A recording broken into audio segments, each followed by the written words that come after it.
Welcome to the Movement Center, and welcome to the push-up series, where we take a look at just how to do a proper push-up, the common mistakes that we see, the fixes, so that you can move like you mean it.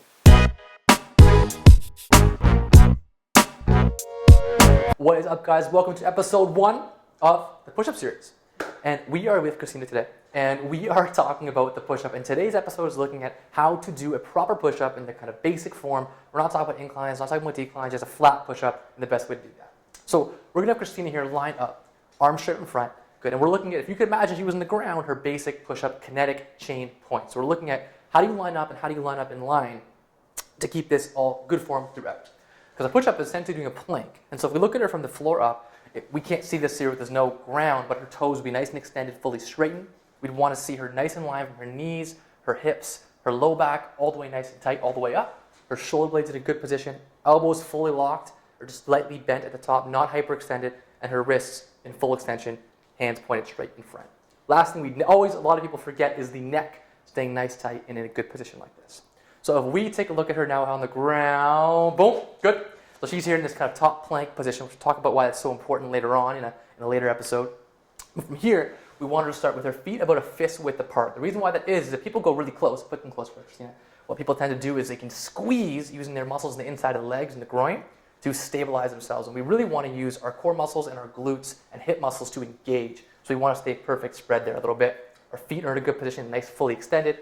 Our low back is active and holding here, and our glutes are engaged. As we come up to her shoulders, we want to see them spread a little bit down here, neck nice and tucked, elbows again straight but not hyperextended and locked out. If you're a really flexible person, we don't want to see your elbows completely locked and your wrists fully extended, and neck nice and open.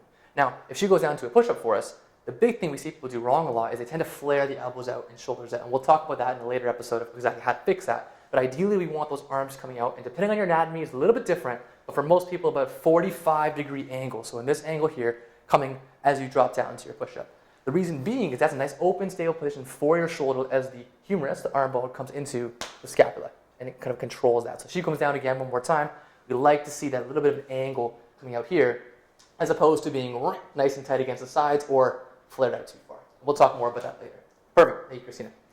Awesome. So that is episode 1 of how to do your proper push-up. The next episode, we are going to focus on just how, on the 5 common mistakes that we see, and then go into some episodes on how to fix each one of those. If you have any questions, let us know. Subscribe to the channel. You can follow us on the Instagram. That's the Movement Center. And most of all, move like you mean it. Thanks a lot.